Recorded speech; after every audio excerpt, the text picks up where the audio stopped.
So for the seasoned individuals, you will hear familiar information. And for the new individuals, I would say lean on some of your colleagues as you start preparing for the grant submission process this year.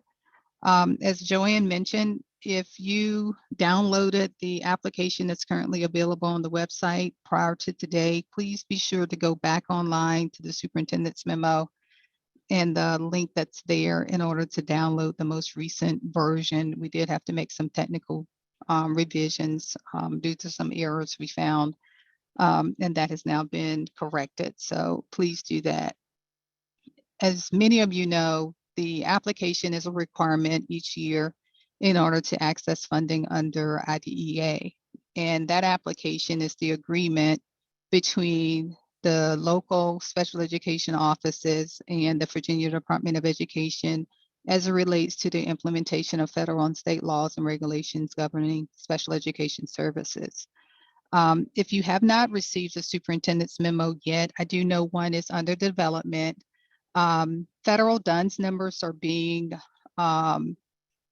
at the federal level, they are being replaced with another unique identification number.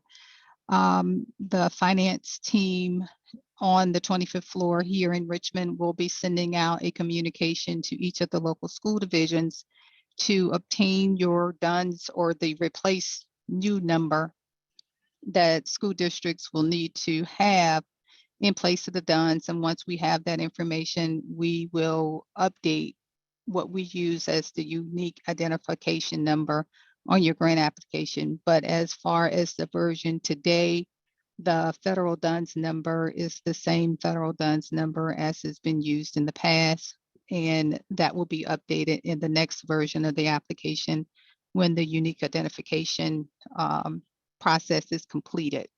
And we just received that notification, I want to say, what's today? I want to say maybe Thursday or Friday of last week. So look forward to that communication, and it'll likely go to your superintendent or the contacts in your district, and just know that'll be taken care of for you. Accordingly, the disbursement of the federal funds will be appropriated based on the availability of funds and approval of your grant application in each of those components. Next slide, please.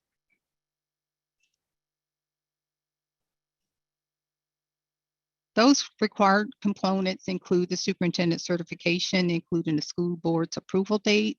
That's probably one of the mistakes that we see in many of the applications. It's where if you look on the cover and certification page, which is one of the tabs within the workbook itself, many school districts forget to include the date the school board actually approved their grant application. That means it went before the school board, and the school board actually took action to approve your application. That is a requirement under regulations. The superintendent certification is basically on the cover and certification page. Since the superintendent does not need to sign as a wet signature, the approval in Omega constitutes the superintendent's electronic approval, but you will need to make sure you include the type name of your superintendent or the designee on the application prior to submission. Within that component, you also have assurances. If you have not read them, you may want to take a look at those. The other information includes implementation of last year's plan, maintenance of effort, and this is the maintenance of effort requirements under the eligibility component. Coordinated early intervening services, there's a component for those divisions that are required to set aside up to 15% of their IDEA funding for early intervening services. And then it also includes those school divisions that volunteer to set aside up to 15%. If you are a required school district, you must set aside exactly 15% of your total Part B, that's 611 and 619 added together, and then you calculate the 15%. If you are volunteering, that is for those districts can set up to 15%, and you can reserve less than 15% if you're volunteering. We'll share more information about the proportionate set-aside requirement, which is for parentally placed private school children. And that is applicable for all districts to go through the child find process However, if students are not identified, then by all means, there is no set-aside requirement. Additional information about that subject matter will be covered, as well as descriptions in the budget under the section 611 and 619. Next tab.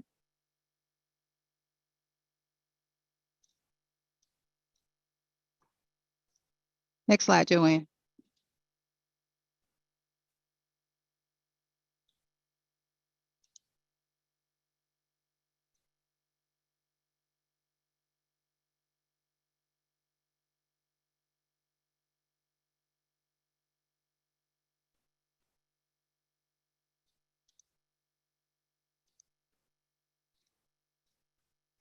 Some of the key planning points as you get ready to prepare your application, just know that the application is due on May 13, 2022. This seems like a long time from now. We're currently at January 11th.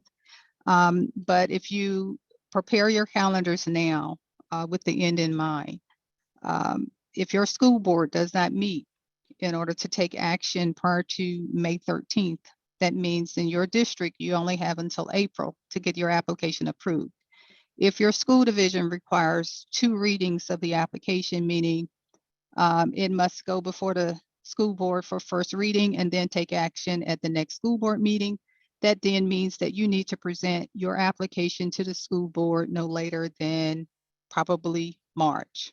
So you need to get on the agenda for March in order to ensure you meet that requirement.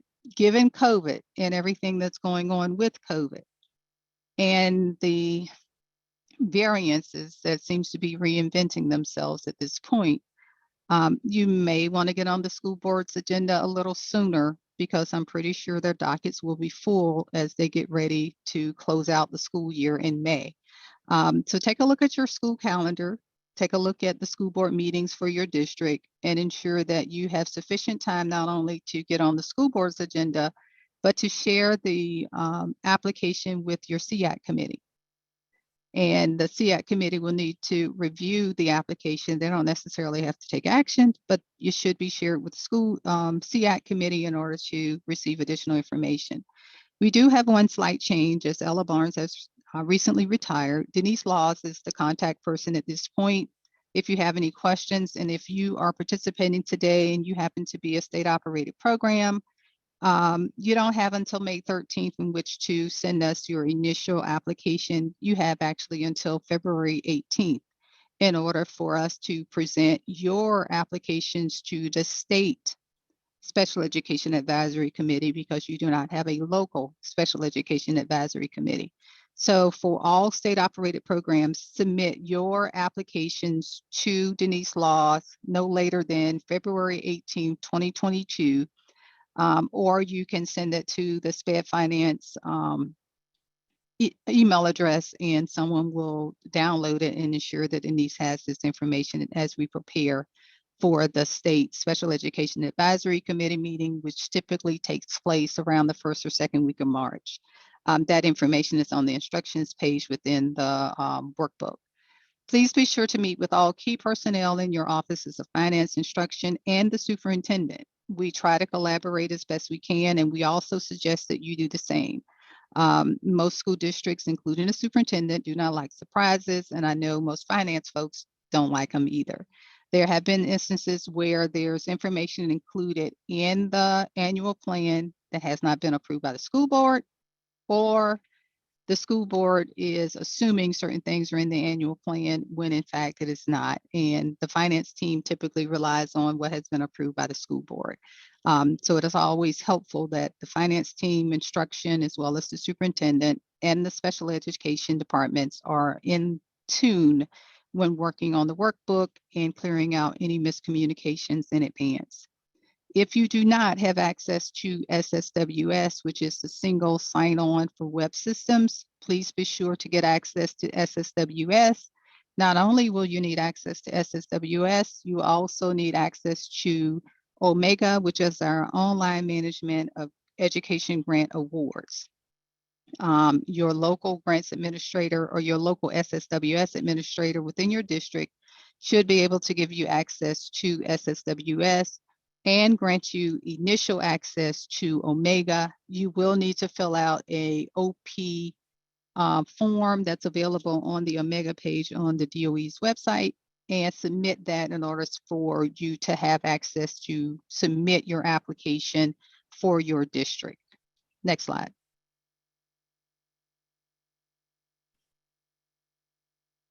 Please note that the application is actually in Excel format, and because it's in Excel format, you are to submit it in Excel format. We have found or had instances where individuals convert the file to PDF and then attempt to affix a signature. I will say once again, a wet signature is not required for submission. The submission must be in Excel format, in the same format in which it was created. And if you upload it in the Excel format, please be sure to select it as a consolidated application, as you will be submitting sections 611 and 619. And you will also need to ensure that you enable macros, because once you open the workbook, you will only see the welcome page. And once you select your school division, it will then pre-populate and open up other sections or worksheets within the workbook. Next slide. I mentioned previously there are various components of the workbook, and here is just a summation of the various worksheets within the workbook. There's a welcome tab. That's the very first tab you'll see, where you will first need to enable your macros, and then second, select your particular school district or your state operated program in order for the correct worksheets to pre-populate, and the name of the school district will automatically pre-populate at the top of each page. And once that happens, it will take you directly to the LEA instructions page, along with the various other tabs that you see here. As mentioned, this is the welcome. As a reminder, because we do get phone calls, believe it or not, when districts aren't quite sure of how to make this work. There's a drop-down menu or a drop-down arrow triangle, and once you select your district, if you notice at the bottom, this is the welcome page. That's the only page you'll see up until you select your individual school division. And once you select your individual school division and enable your macros, let's not forget, if you don't enable your macros first, it will not pre-populate. You must enable macros if it asks you that question. Different versions of Excel we found works differently. But please be sure, if it asks whether you need to enable macros, by all means, enable your macros. Next tab. There's some really important information on the instructions page. I would say 90 to 95% of the questions that we typically receive has been covered on the instructions page within the workbook itself. That includes the submission of the application itself and how the division should submit the application. Do not submit the application via SSWS Dropbox. You are to submit it through SSWS Omega. So if you have your administrative assistants or individuals within your office that are submitting the annual plan, please remember or ask them or ensure they have access to Omega in order to do so for your school division. It's critically important that you refer to this particular section, as it also includes information about contact names and numbers, important links to regulatory language that you need to be aware of, or at least mindful of, and may need to refer to from time to time as you are accessing and using funds. It also provides you with instructions on how to access SSWS and Omega, and believe it or not, it gives you a really good overview of the budget development process, and it provides you with other instructions about the workbook. You can also print the entire workbook from this particular page without going from each tab and printing it that way. Next slide, please.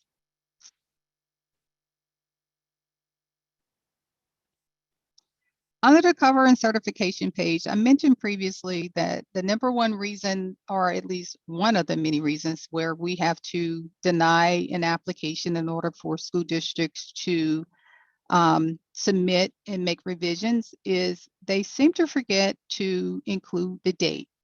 Those little yellow highlights at the bottom are really critical and required information. That information is required under the regulations, under federal regulations. So if that information is not included, then we'll have to send it back. Include the date of the superintendent's certification, or when the superintendent actually approved, along with the name of your superintendent, and definitely include the date that the school board took action. If we happen to be performing a fiscal monitoring review of your district, we will be asking for copies of school board minutes to confirm that the dates in the application actually agree with the date that the school board actually took action locally on the IDEA grant application. Next slide.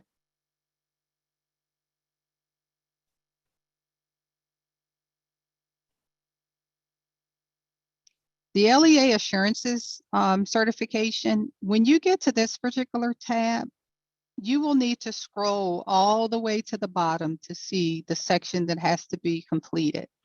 There have been instances where the workbook has been submitted without this section of this page being completed. And the reason why it's at the bottom is because all of the assurances that the school division is making or are making is in this particular tab. So you are certifying as a school district that you are meeting the federal and state requirements of providing special education and related services to students with disabilities. And as a result, you are required to certify that you comply with Section 427 of the General Education Provisions Act, also known as GEPA. GEPA is a requirement that your district are not or do not have barriers in place. It is not an opportunity for your school division to share things that you're doing to prevent barriers. The intent of this section is to ensure that barriers are not in place for students with disabilities to access services within your district. Those barriers include limiting access based on gender, race, national origin, color, disability, or age. So if we actually see a yes in this particular checkbox, we will likely deny your application and ask you to verify that if you select yes, you actually mean that you have barriers in place and you're preventing students from accessing special education because of either the race, gender, national origin, and etc. So we would expect to see no, but if there are barriers in place and there is a reason to say yes, what we look to have in the narrative section would be a summation of things that you're putting in place in order to overcome those barriers. So that's the intent of this particular section. Next slide. Okay, well, Tracy, we really appreciate it. And our next we have up is Ellen Harrison, who will be talking about special education in local and regional jails. Ellen, are you ready? Yes, good morning. Can everyone hear me? Need to talk a little louder, please. Good morning.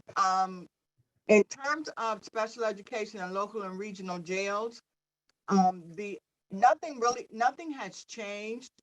And this is only for school divisions that have local or regional jails in its jurisdiction.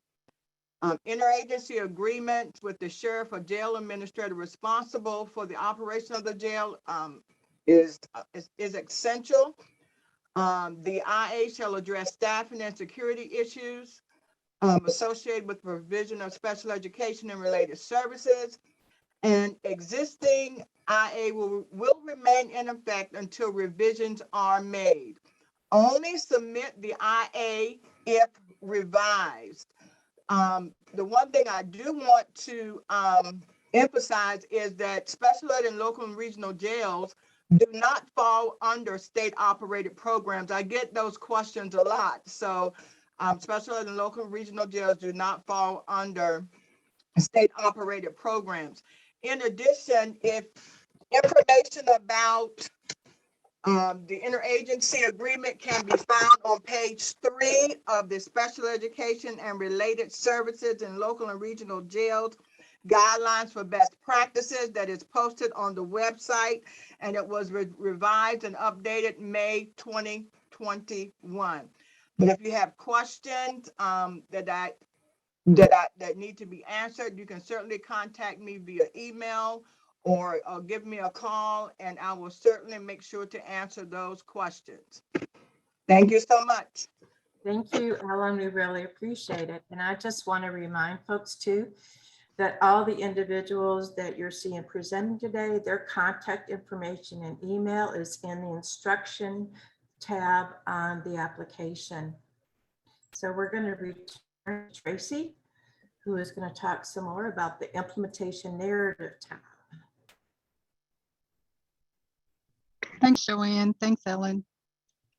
Under the implementation narrative, what most school divisions do is, as a practice, you copy and paste last year's application, information from last year's application into this year's application. The only caveat I would like to remind you of is this is updated each year. So as a result, we want to hear from you information related to the application period for the 2020-2021 grant.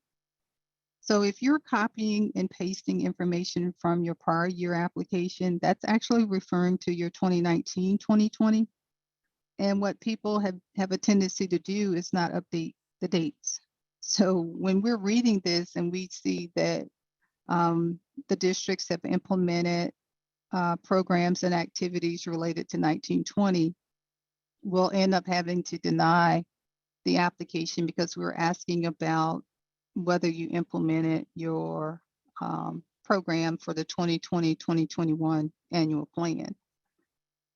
This will be a great opportunity for you to work with your finance teams if they're the individuals that are submitting your reimbursements to ensure that what you have in your application and what you're spending your funds on actually cover what you are telling the BDOE on the implementation narrative. So if you're just copying and pasting old information and there have been some budget adjustments that have been made through the year to address the needs of students, what we'd expect to see here is actually accurate, complete, and timely information related to the 2020-2021 data for implementation of your grant.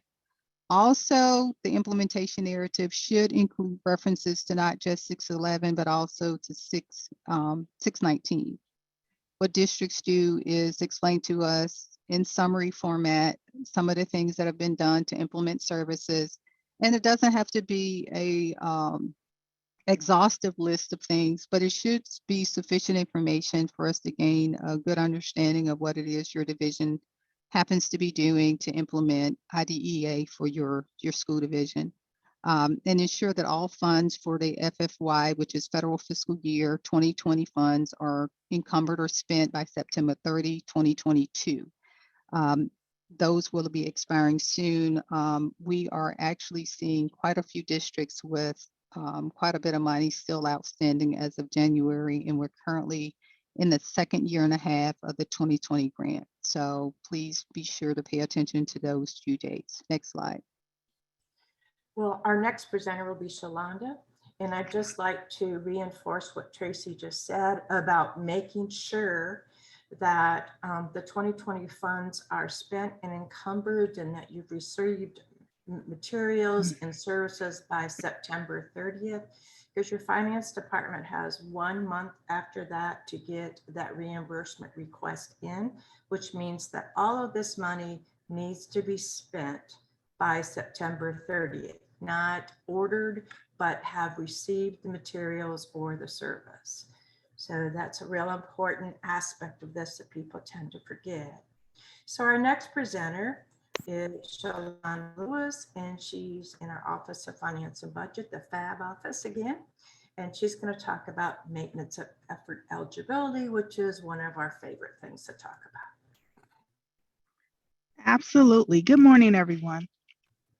So as far as maintenance of effort, the eligibility tab, I want to make sure you all remember that there's two parts to maintenance of effort, one on the spending side and one on the budgeting side. And right now, we're in the process of collecting your submissions to see how much you've spent and make sure that you've met MOE for that requirement.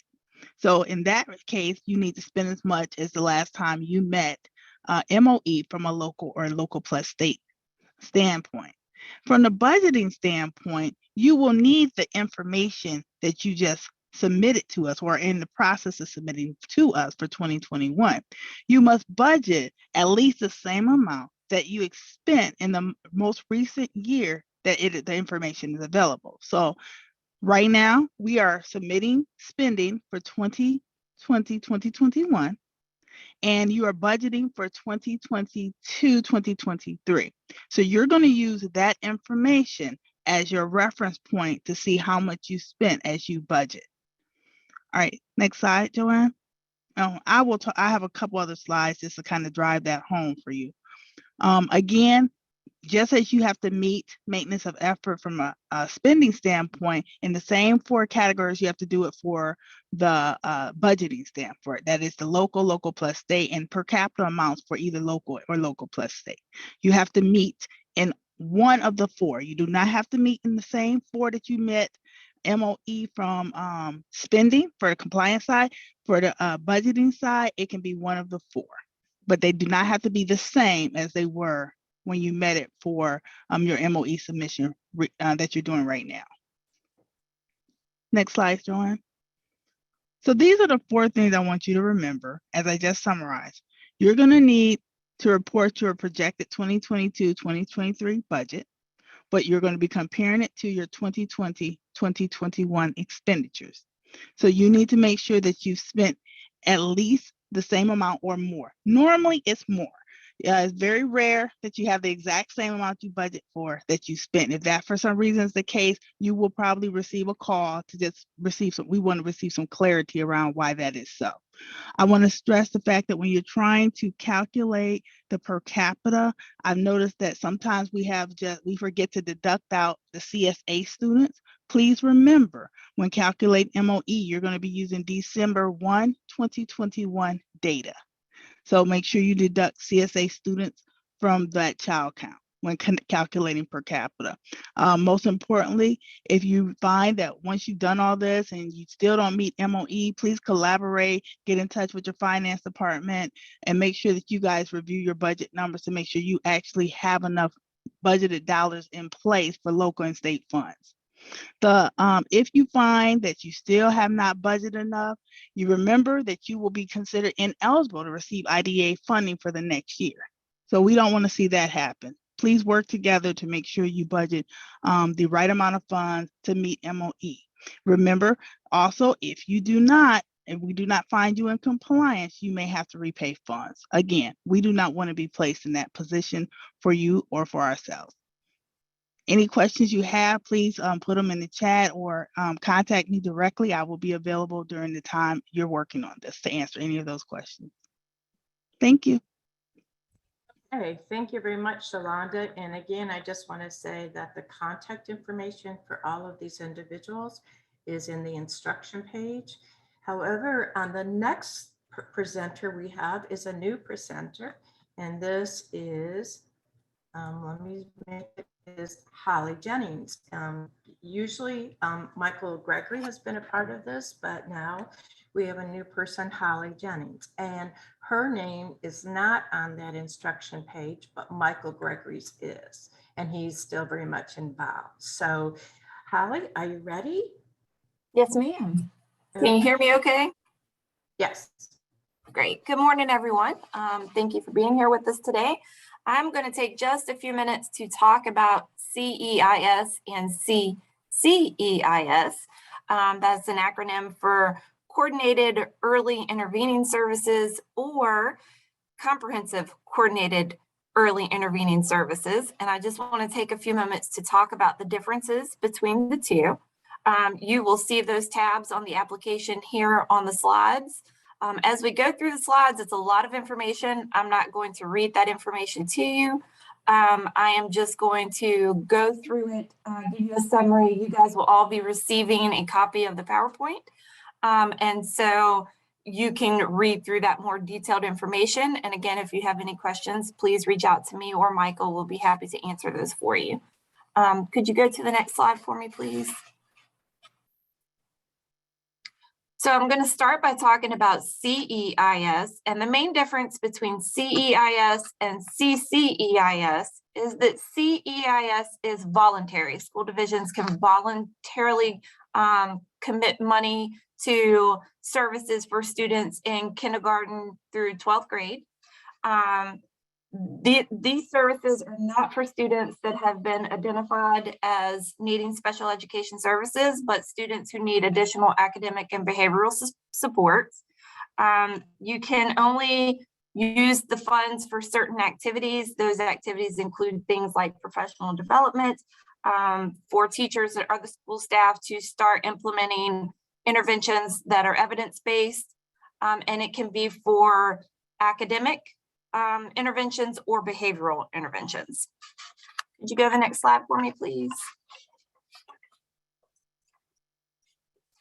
One of the biggest differences between CEIS, which is voluntary, is that you're using it for general education activities, and you can use up to 15% of your IDEA Part B funds. And these funds would be used for services that you are adding, not to supplant funds or to continue doing things you're already doing, but these would be additional things that you're doing to try to support those students that we just talked about. So the next set is CCEIS. This is mandatory, and school divisions would know if they were required to participate. There's a lot that goes into CCEIS. You would be identified, VDOE would be contacting you. There's a separate plan that you have to put in place. So if this is your school division, you would know that. The difference between being mandatory and voluntary, when you're mandatory, you have to utilize exactly 15% of your IDEA Part B funds. It has to be an exact match. Again, this is supplemental for supports for students in age 3 through 12th grade. And the funds are not specific to students with disabilities, but can be used for services for all students. However, students that are identified as needing special education services can also benefit from the services that you put in place. Next slide.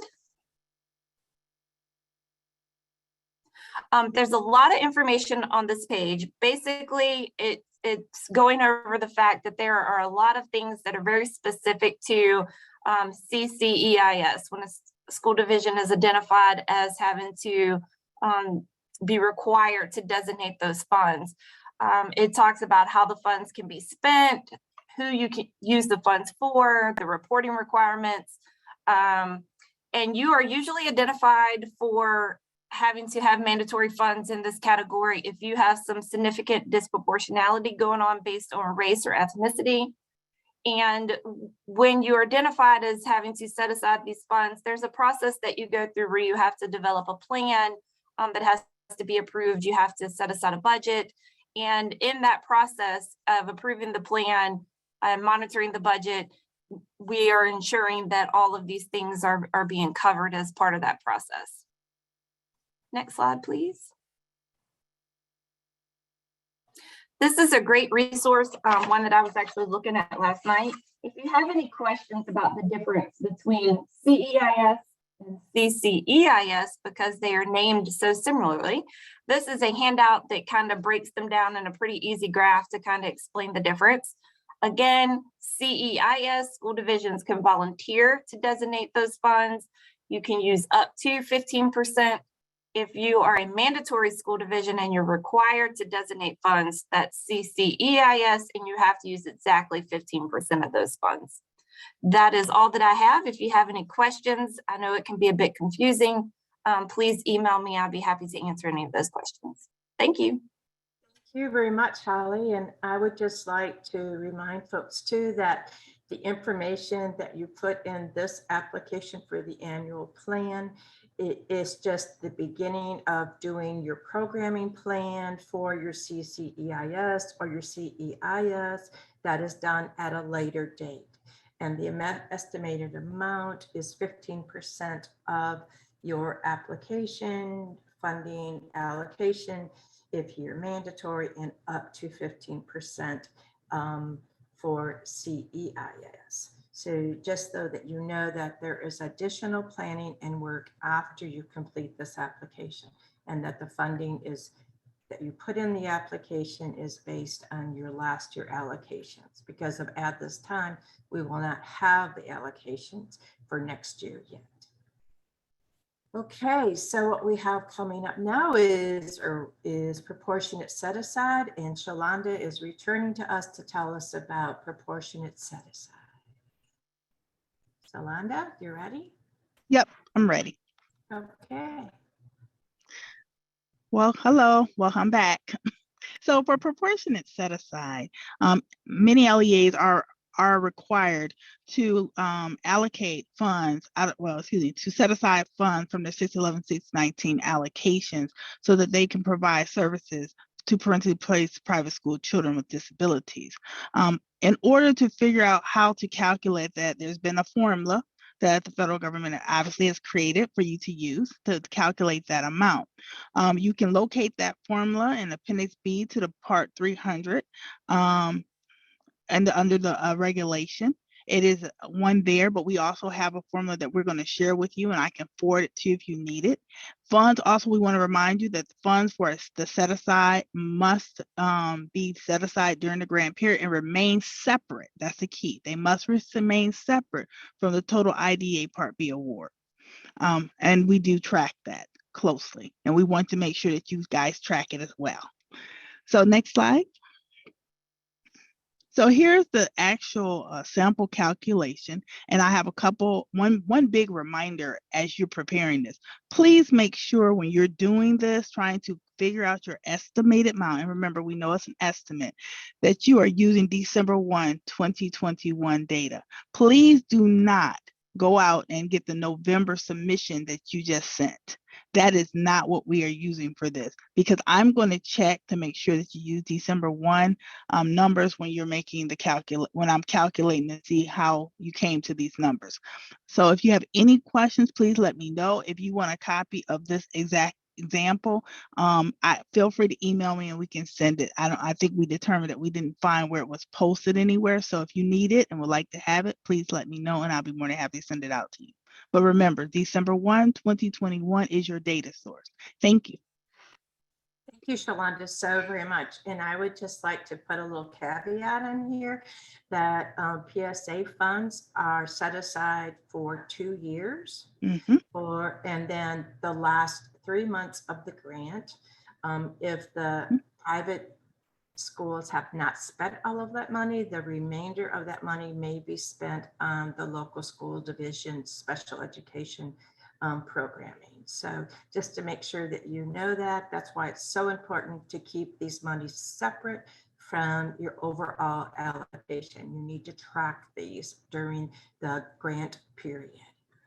So thank you, Shalonda, very much. We appreciate it. And we have Tracy returning to talk to us about Section 611 funds, students with disability ages 5 through 22. Thanks, Joanne and team. When we get to this section of the application, as Joanne mentioned, you guys are completing your grant application right now, at least beginning the process to completing that application. And you do not know what your allocations are in the coming year. So in order to prepare your budgets using projections or preliminary budget information, Our suggestion is that you use the current year's award for IDEA regular grant, not the combination of the IDEA regular and ARP funding. So the suggestion is include under the 611 tab, allocations that were communicated to your school division for the 2021 allocation, and budget and include that in your budget for the coming year. I also want to remind you that information that you enter under the tabs for CEIS and PSA will pre-populate in this particular tab.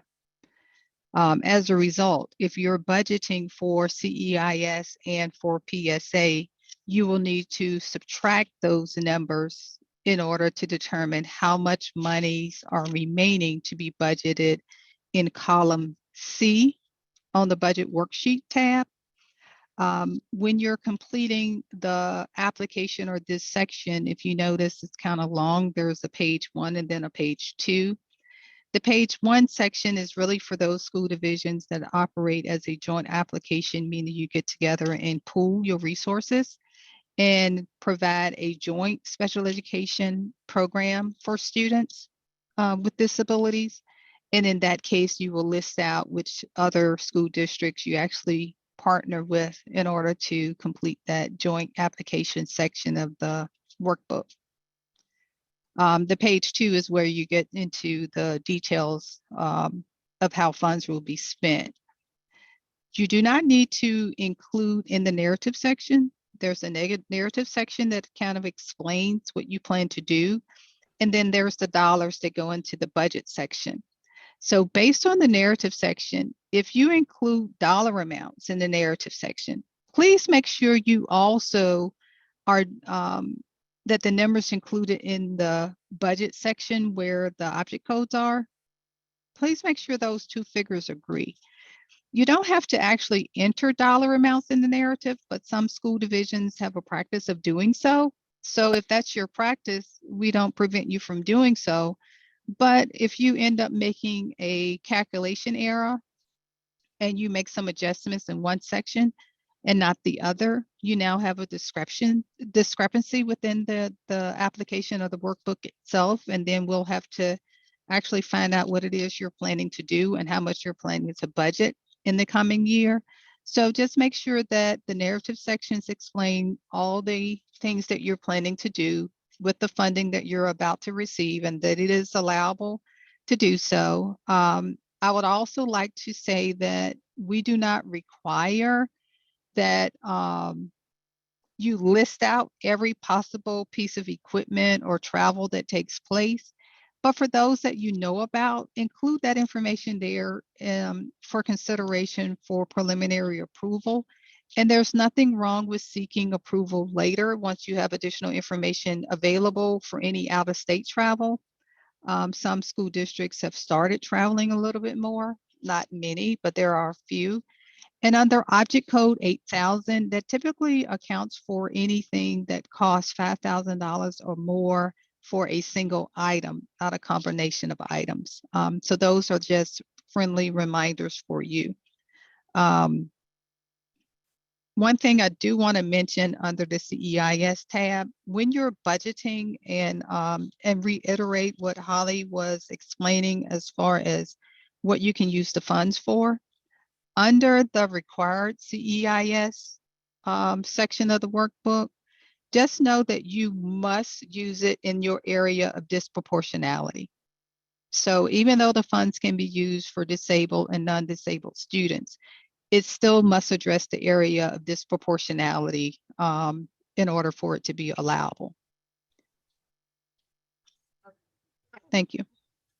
Very much, Tracy. We appreciate that. And I think that's an important point to say that when you're mandated, your funds have to go towards that section where you were found in non-compliance. So we appreciate that information. And next on our agenda, we have Tiffany Muehling. Did I say that right? You did. Great. Tiffany is new to our presentation, and Erin Carroll is working with her, but she was not able to be with us today. And Samantha Tansey she deals with the money for 619. And she may be on the session, but her picture isn't shown. But most of you have probably talked with Samantha, and new directors, if you haven't, you will soon. So let's get rolling. Tiffany, are you ready? I am, thank you. Okay. So first I should say that I am filling in for Dawn Hendricks, who is the early childhood special education specialist. She is out on leave right now, so I am covering for her. So I do my best to answer questions about the more logistical side of 619. It's almost identical to 611. So everything that Tracy just shared is applicable here to 619. You just have to fill it out again because 619 is for our younger students, our ages 3 to 5. So complete page 1 if submitting a joint application. So that's all the funds together, as I stated before. Page 2 includes 2 narrative sections. I'm not going to read all of this to you because I feel like you all are capable of reading yourselves. So next slide, please.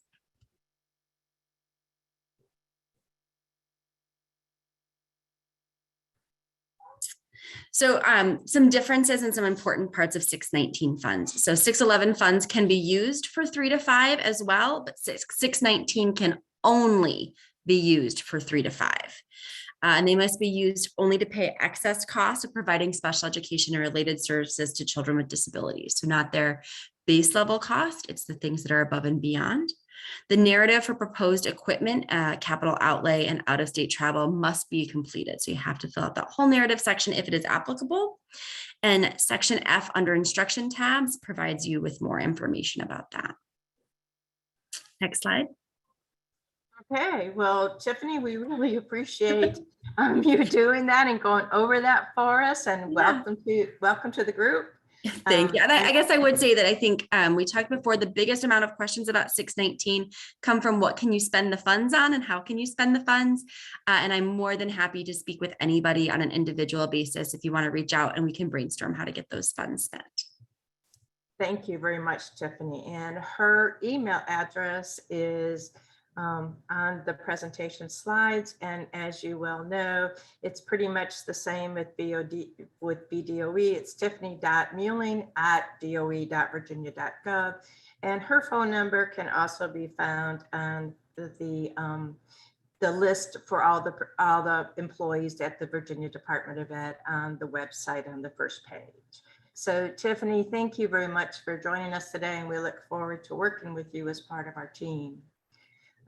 We're going to move on as we have up here for Tracy Coleman, and this is the last of what we're going to be talking about, and then we'll do our poll again.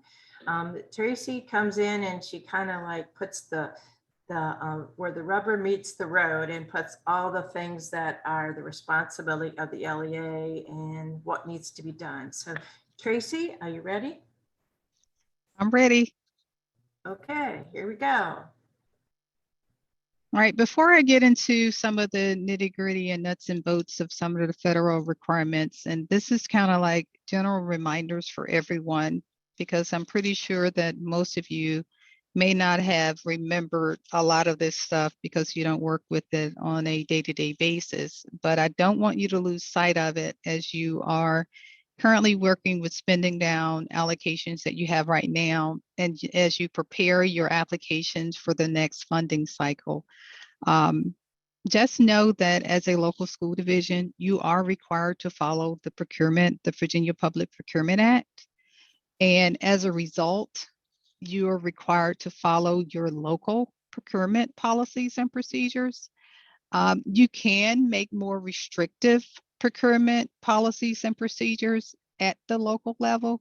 However, your procurement procedures must comply with federal. So if there is a $10,000 threshold at the federal level and a $5,000 threshold at the local level, the locality is to follow the $5,000 threshold. If the locality has a $15,000 threshold and the federal threshold is actually more restrictive, the school division must use the federal, the most restrictive threshold when doing procurement. Just remember that. So don't think that just because it's federal funds that you are to ignore what your local requirements are. If you haven't been lucky enough to meet Devin Lawson and Angela Fennessy, who are our fiscal monitors and in collaboration with Denise Laws, who's currently helping out with reviewing applications, I would say one of the main findings, if you have been chosen to receive an on-site fiscal monitoring review, has to do with time and effort reporting. That's a federal requirement for all federal grants and federal funds, including IDEA. So under federal regulations, most of us, if you've been around for a little while, may be more familiar with OMB Circulars A87, and that has now been replaced with uniform guidance. And part of that guidance states that if an individual is being funded with federal funds, then the individual must certify that they actually did work in the area that's funding the position. And as they are working, you either have to do a monthly certification or a semi-annual certification.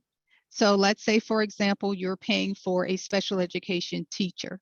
If you're paying for a special education teacher and you're using both IDEA funds and local funds, the way the regulations work is if the individual is working under one program, meaning the program of special ed, that individual can fill out 2 certifications a year, semi-annual. However, if the individual is working under multiple programs, let's say they're working under Title I, they're also working under special ed, they're working under a Perkins grant and other grants within your district. In those cases, those individuals must certify their time on at least a monthly basis. So you have this individual that's working and a person that knows about what they're doing, a supervisor typically. The person will sign the certification. I, Tracy Coleman, worked in the areas of special education. I worked on Perkins. I worked on whatever the different areas may be. And I certified that, and then my supervisor or someone with knowledge of my work will certify that particular time. So you will either have on record a semi-annual or a monthly certification in order to meet this time and effort requirement.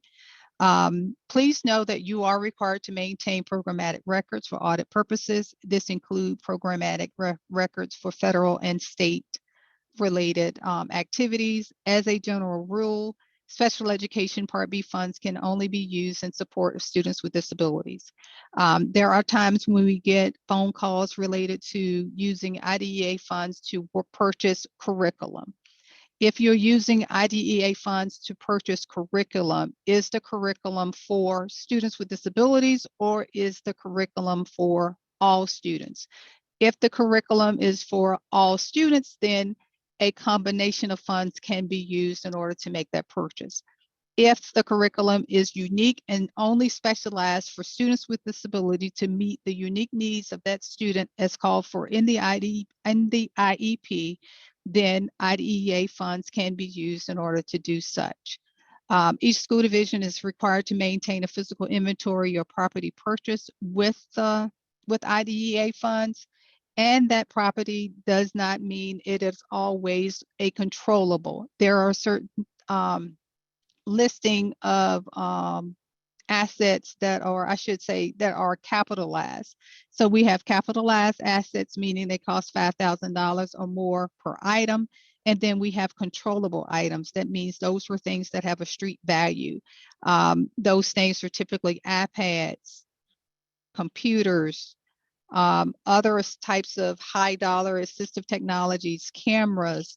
Please be sure to maintain a physical inventory and who actually has possession of that. So as individuals come into districts and leave districts, we found that it's sometimes difficult to keep track of some of those particular items that move around. So if you aren't collecting those laptops back, then you have a tendency to have to replace those items on an ongoing basis before it's time in which to do so. Next slide.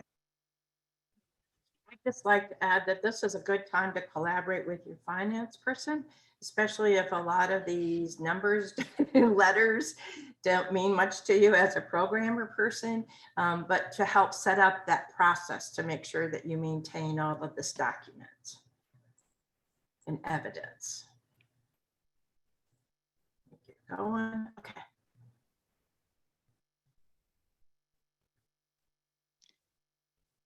These are kind of friendly reminders, and we kind of mentioned some of that as part of the presentation. If there are out of state or out of country travel that you're planning to do, please ensure that it is pre-approved in advance by the Virginia Department of Education.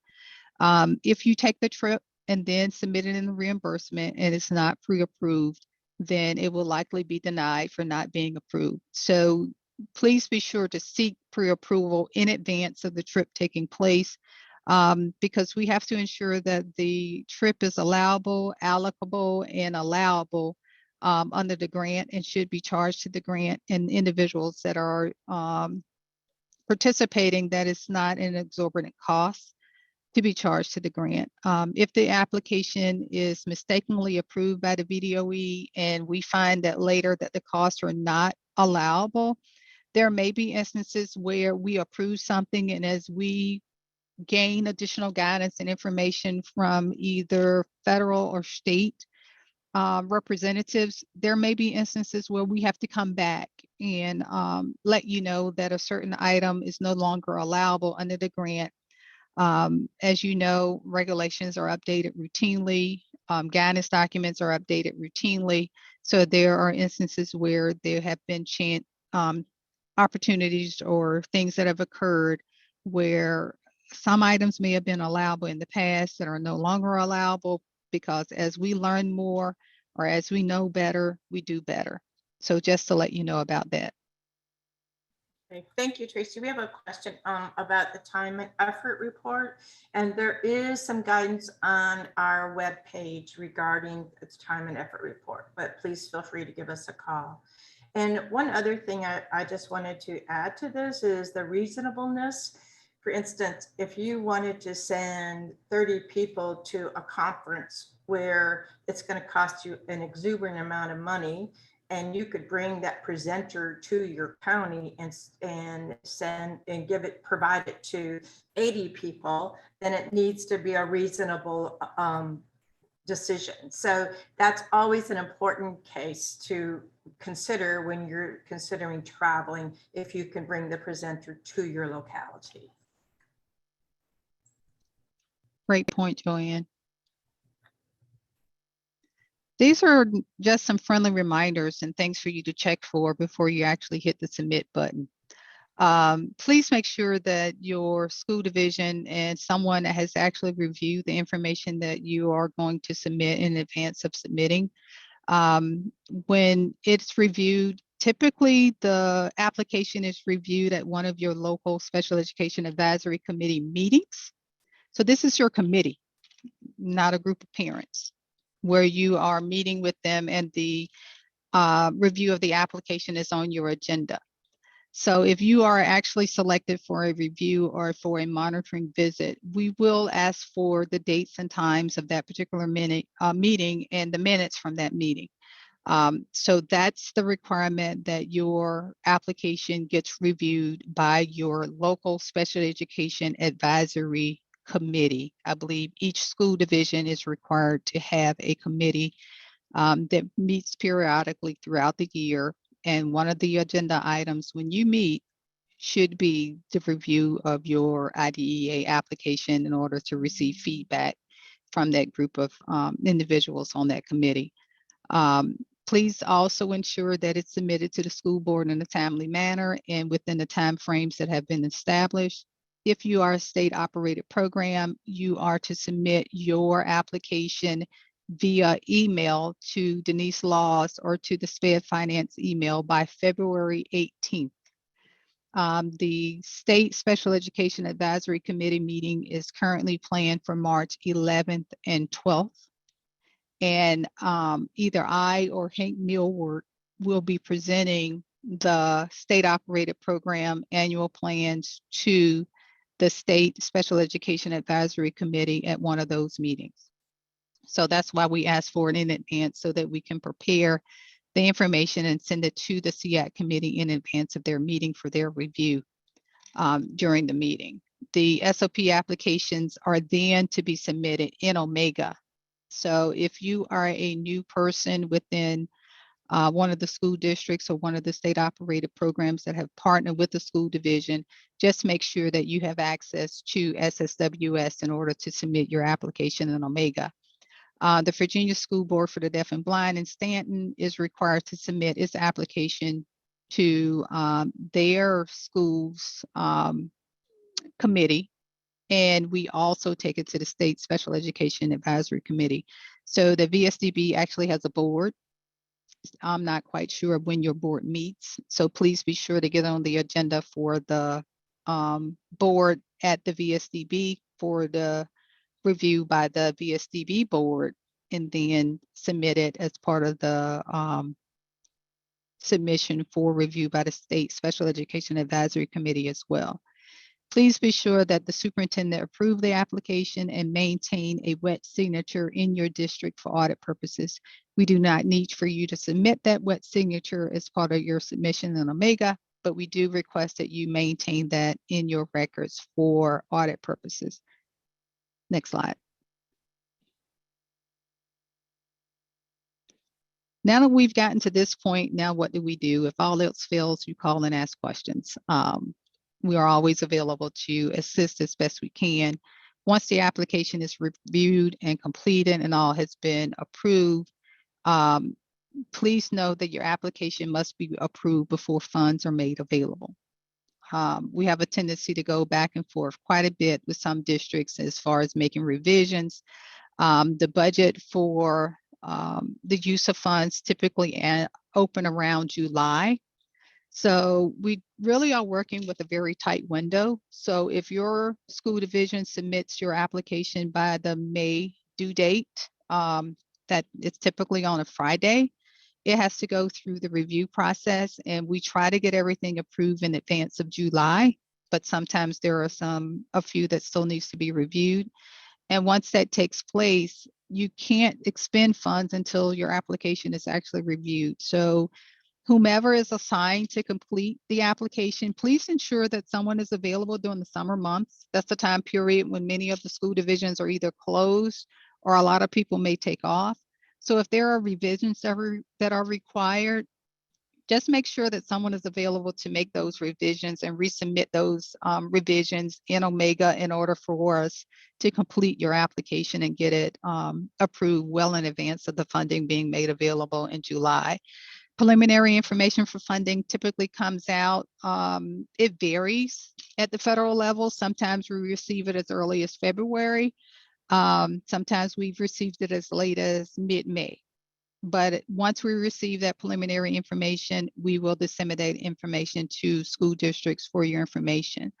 Please ensure that you spend funds in accordance with your approved application. There have been instances where there's a lot of change in school divisions, or there's a lot of miscommunication in school divisions, where individuals that are spending the funds have no clue on what's in the application. So we find out that there are expenses that have occurred during the reimbursement process that ends up getting denied. So it's very helpful that people know what's in your application and you spend in accordance with the application and what's allowable. You also be mindful of the timeframes of when the funds are available so that you won't lose funding because the timing has ended. Please be sure to submit timely reimbursement requests, either monthly or quarterly. We prefer that you submit them monthly so that you can keep track of your spending and make adjustments as needed. And make sure you maintain those time and effort reports as indicated. Joanne has mentioned that there's additional information on our website. That information will be updated. The fiscal monitoring team is actually in the process of updating and providing additional resources for school districts to ensure that we get this right and reduce the number of review findings that we're finding as part of the fiscal monitoring reviews. Next slide. Before Tracy moves on, I just want to have one little tidbit, and remember that all the panelists that you're hearing from today has to review and approve your application before the whole application can be approved. So please be sure that when you do each category or section, that it is approvable, because every time it's a category is not approvable, it delays your total application from being approved. So be sure to go over it with a fine-tooth comb before you do that final submission.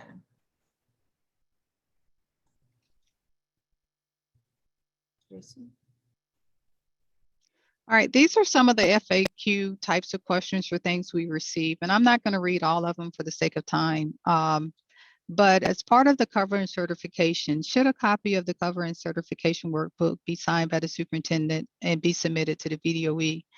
I think this is maybe the third or fourth time you've heard this, because it occurs frequently, believe it or not, where we'll receive a PDF format where the school division is submitting a wet signature, or what they're calling an electronic signature, and submitting a PDF format. So the application itself should be submitted in Excel format.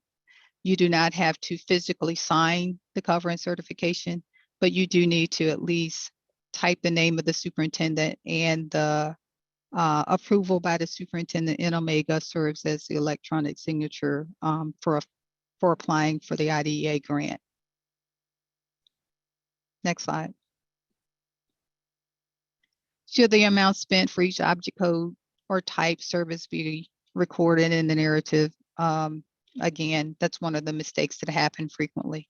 If you're going to put dollar amounts in a narrative section, please make sure that the dollar amounts agree with what's in the object code section of the worksheet under the 611 and 619 tabs. Next slide. And don't forget, there's a poll, and a lot of this is covered in the poll. So if you may have forgotten during the presentation, under the CEIS and PSA tabs, are there amounts recorded for actual or required set-aside amounts? These are not actual amounts. These are actually preliminary amounts. Just so you'll know, the information in the CEIS tab in the annual plan is just a summary of what you think you may do, but your actual CEIS workbook that you will submit to Holly and Michael for review will come in and be reviewed in greater depth, and that will actually establish your spending plan and your actual amounts once we receive the allocations from USED. So what we found is that school districts will budget based on what's in the annual plan for CEIS and PSA.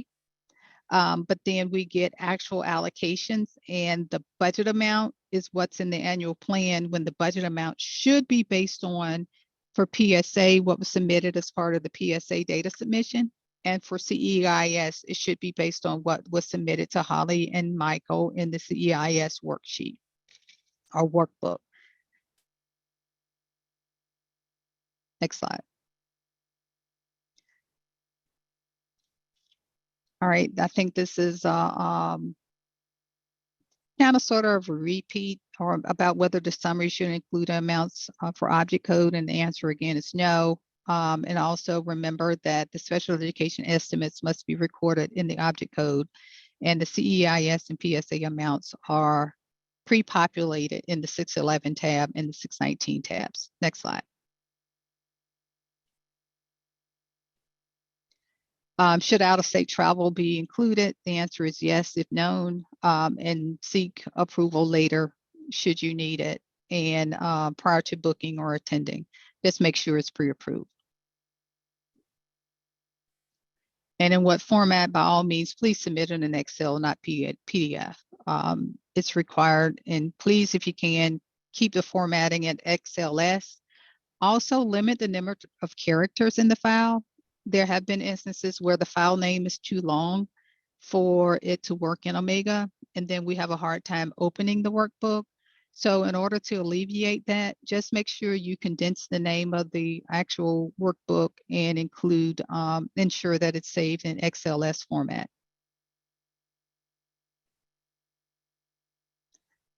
Are the instructions for state citations and federal regulations available in the user guide? And the answer is yes. There are links within the instructions page or within the instructions tab that will take you to each of those regulatory references. And by all means, read it should you so choose, but it's very useful information and help you to better understand grants administration, not just under IDEA, but grants administration in general. Next slide. Okay, well, Tracy, thank you so much. You've done a wonderful job. It's a whole lot of information for folks to digest. And so please go to that instruction page and look at the contact people if you have any more questions, and we'll go, when we finish at the end, we'll go back and look at the questions that people have entered in the chat box. But at this time, let's do the post. Let me find here the post poll, and I'm going to launch it without further ado.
We have about 17% of the participants have submitted.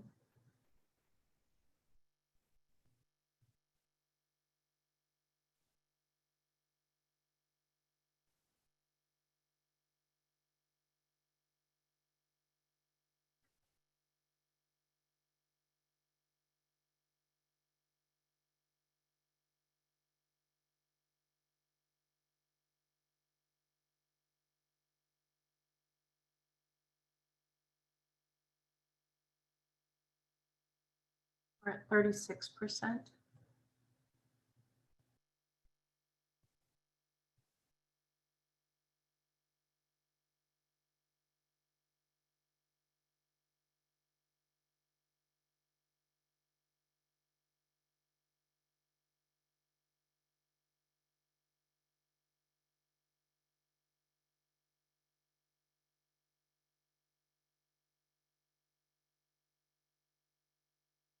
We really appreciate you folks taking this.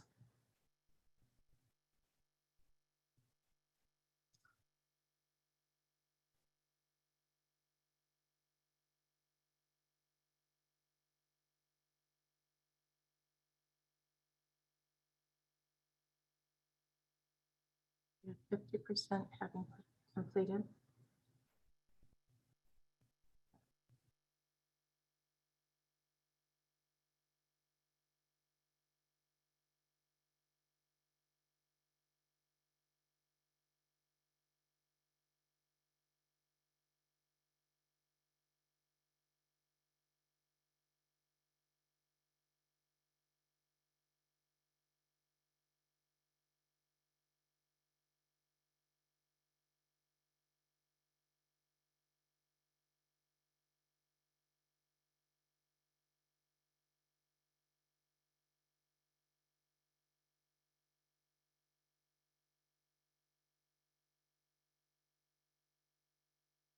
62%.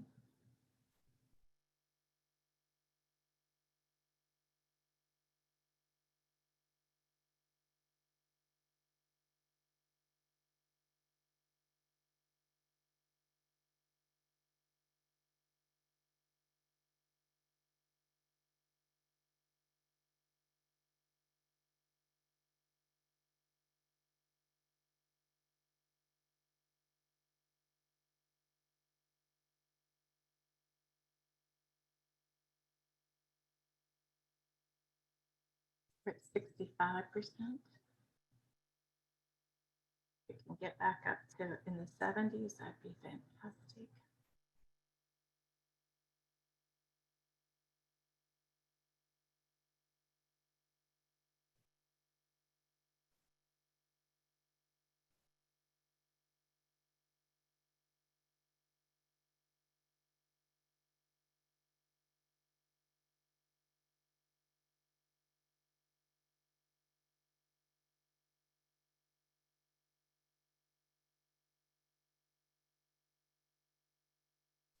Sixty-eight percent of the 66 people that are on the presentation have completed.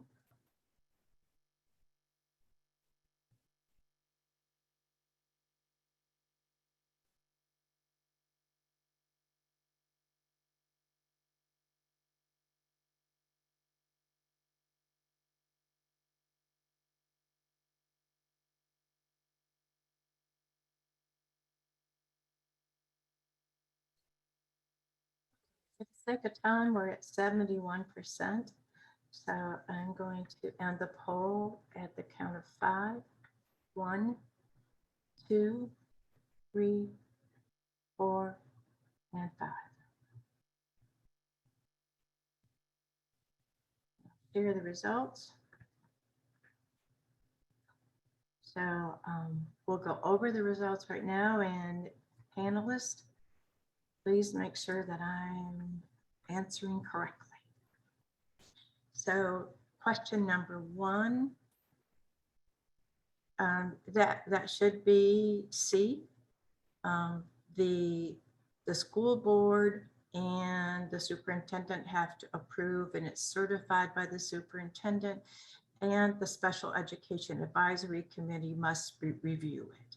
So the correct answer to that is C.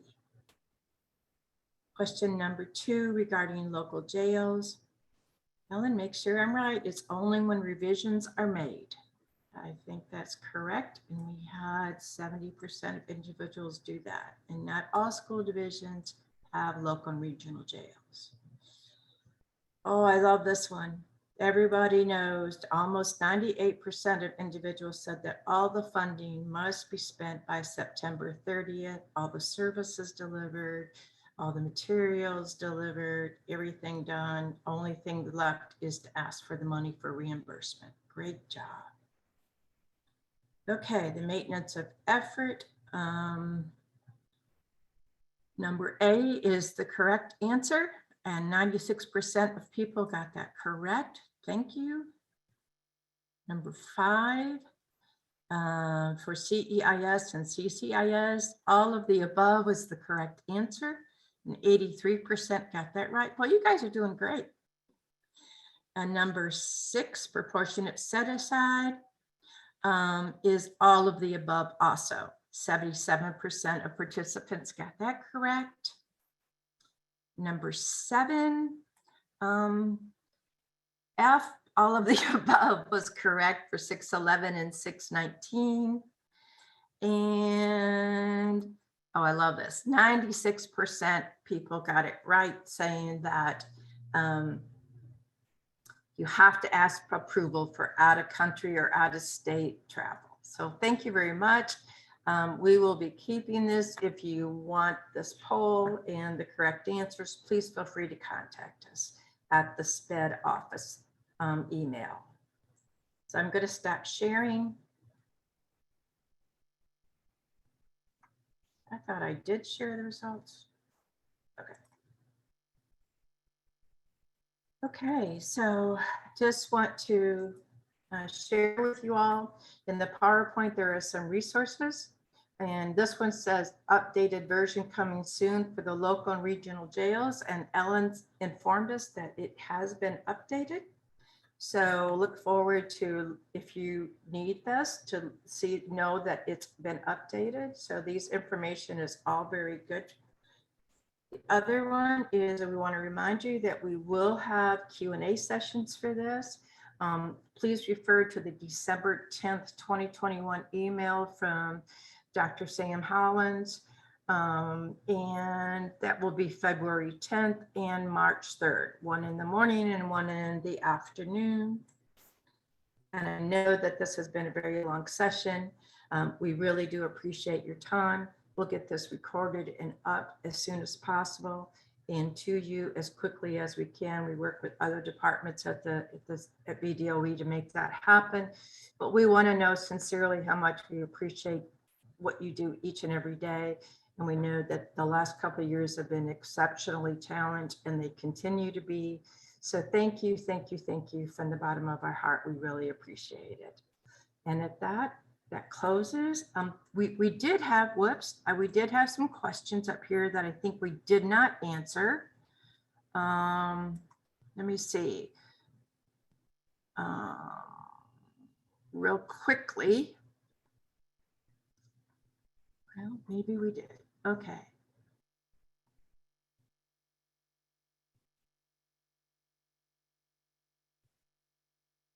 Got the link.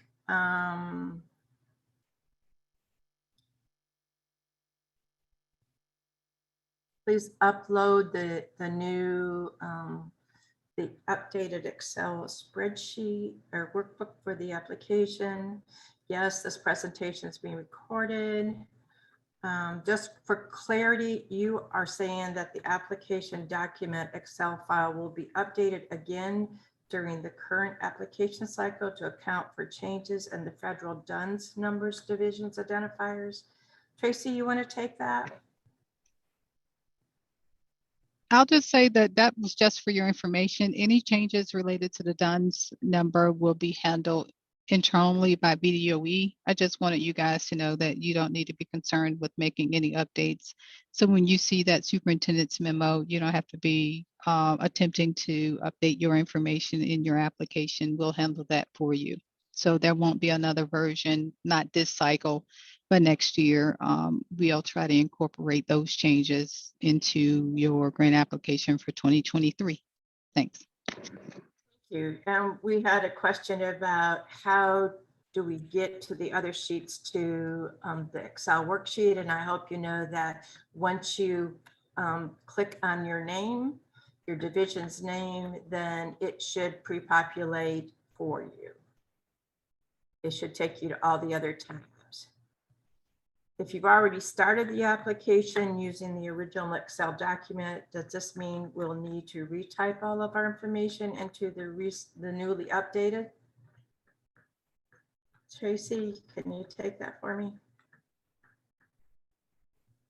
Yes, if you started the typing information into the older version before the revision was made, then please use the revised application. Hopefully you hadn't gotten too far in it into updating your information.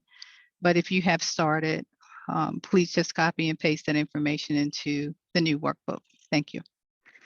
And we have another one about how do we enable macros. If I understand correctly, they just need to click on their division's name in the drop-down menu. Is that right, Tracy? Yeah, the versions of Excel vary. So I will say check with your IT department.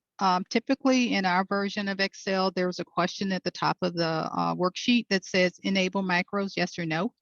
So for us, it's just as simple as clicking yes. For others, depending on the version of Excel, it may be a little bit more sophisticated, but typically it'll populate. Sometimes we don't even get a question about the whether I want to enable macros. So it all varies by school division. But if your version of Excel actually does ask you whether you want to enable your macros, your answer to that should be yes. Thank you. Another one is when you say we need to present it to our CSEC team, do you mean this should be presented at a district CSEC meeting with the public? I'm not sure, but your CEIS meetings I thought were all public. So it should be with your CEIS committee. Okay. So however you hold those in your district and what your policies are there, but it is your CEIS committee. Thanks. All right, and Shalonda is on it. She's already sent some folks the PSA worksheet. So if you need that, please email Shalonda. We had a question about, can you clarify the time and effort process? This is a form for you. As Tracy said, it is on our webpage, but it will be updated soon. But you can go there and at least get some preliminary information. And also, if you just Google time and effort, basically, it will tell you about it, as well as talk to your finance folks. They may already have a form for your division to use. Is anything required to be submitted for the supplemental IDA ARP funding? Tracy? At this point, all school divisions should have submitted your budget information in Omega for your ARP funding. So that was what was required for ARP. There isn't a separate application. So if you're not familiar with what has been budgeted for the use of ARP funding and you don't have access to Omega, you may want to ask some questions in your district and obtain a copy of that preliminary budget. By all means, if you have to make revisions to that initial budget submission, you can do so. But at this point, I think there is only one school division that has to make some revisions to the ARP budgets, but every single school division at this point should have and has submitted their budget narratives and information in Omega for ARP. Great question. Thank you. Thank you, Tracy. There was a question about, were you going to provide the calculation for PSA? My understanding is that's pre-populated on your application, those numbers. And if you have further questions about the worksheet, please talk to Shalonda Lewis. And her contact information, again, is in the instruction page. Okay, I think we're good to go now.